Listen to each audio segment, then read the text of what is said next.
Hello. Hello. Welcome to Geoff's tea test.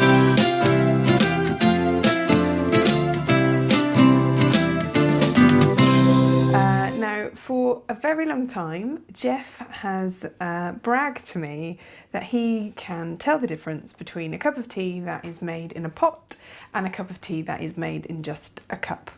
And it has been an ongoing battle between us as to whether he actually can or not. Behind your back, I'm telling everyone it's obviously impossible, and of course you can't tell. Yep. So we've decided to put this to the test. So I shall shortly be making 3 cups of tea for Geoff. 1 made from this delightful tube teapot, and 2 just made as single cups of tea straight from the kettle. We're going to blindfold Geoff using this rather attractive tube tea towel, and we're going to see once and for all if Geoff can actually tell the difference between a pot of tea and a cup of tea. So you put that on. You sure you can't see? Yeah. And you do your clip. Hold on.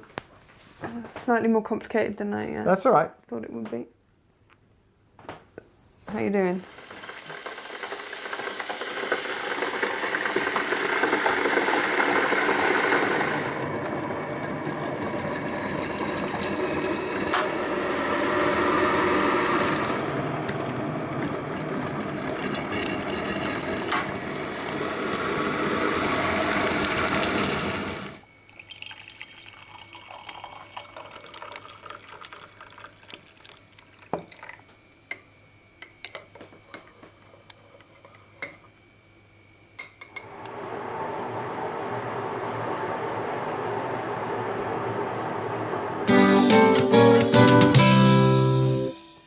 Removing blindfold.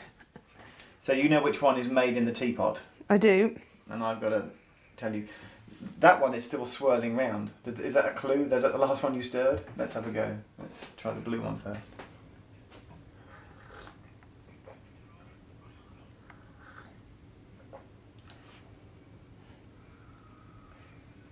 It's okay. Any thoughts? I mean, for a tea that you've made, that's quite good. Yellow one. Now that does taste different to the one in that mug. So there is a difference between these two, between the yellow and the blue. So it's a case of what the red one tastes like.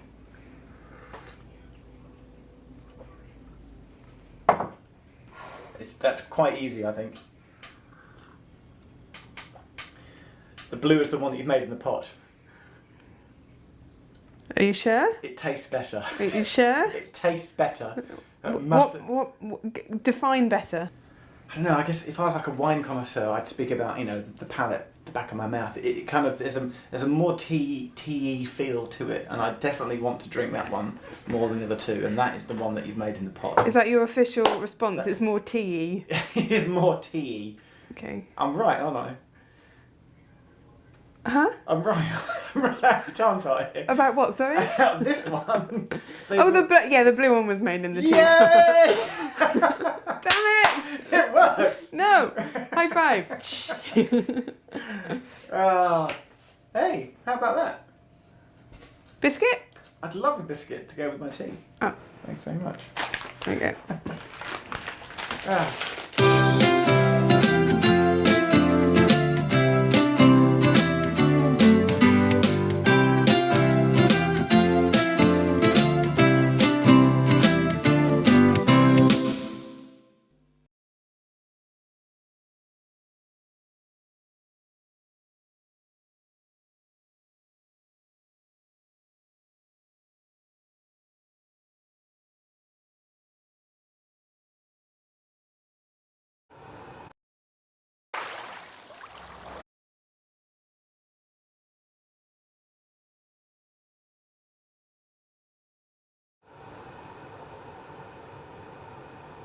Many years ago, Vicky and I once made a video where she tried a tea tasting test on me. Could I tell the difference between tea made in a mug and tea made in a teapot? To this day, tea made in a teapot is still a far better way and a superior way of making tea. However, if you are in a hurry, as we all are in the morning, to make your tea, most people, if you're making just 1 cup, tend to make it in a mug.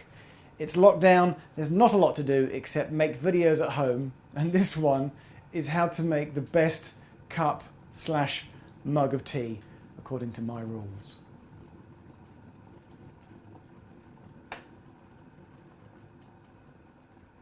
So I've got some basic rules for you to follow. The first thing, a critical error that some novices do, is when making tea in a mug, is that they put the milk in first.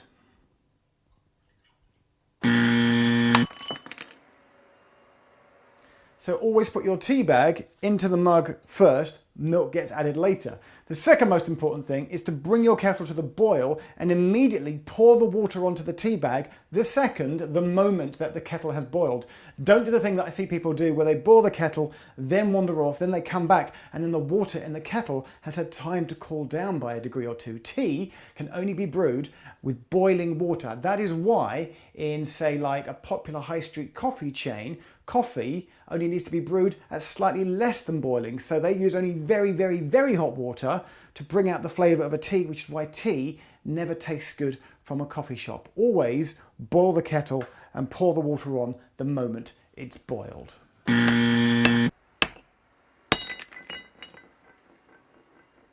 Now this one is important, is that it's a subtle but necessary thing, is that when you pour the water from the kettle onto the tea bag, don't get it to the side, you have to get it on the tea bag so that the water actually hits the tea bag itself and starts the brewing process. Don't miss the tea bag as you pour the water into the mug. The next step of things what not to do in order to how to make the perfect cup of tea is never do this. Never have a second mug and think, I know, I can take the first tea bag, pour some water into a second mug, and then transfer the tea bag into the second mug and make 2 teas with 1 tea bag. Please don't do this.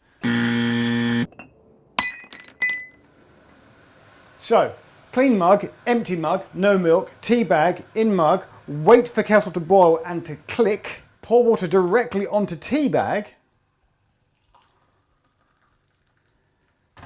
and then, so important, give it a stir.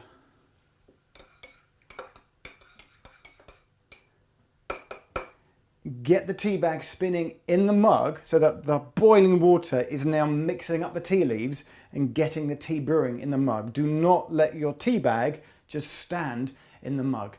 Don't do that.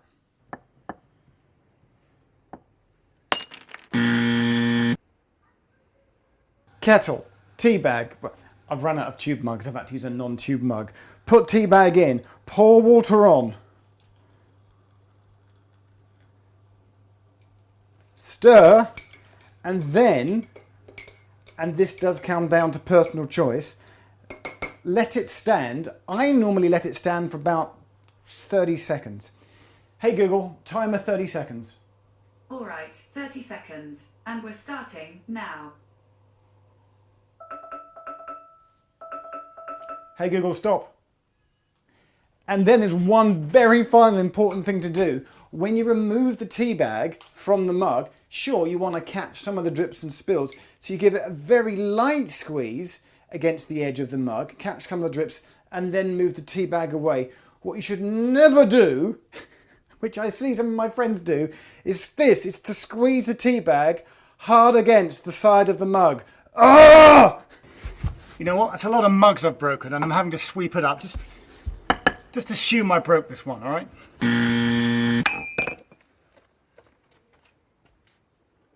I do quite fancy a cup of tea now, so this one is being made properly. Mug's not getting smashed. Mug down, tea bag in, kettle boils. Pour water on, directly onto tea bag. Remove the tea bag gently, without giving it a hard squeeze, and then finally, add the milk at the end to your strength, stirring in the milk as you go. Don't just pour the milk and then stir. Stir as you pour till you get the colour that you wish.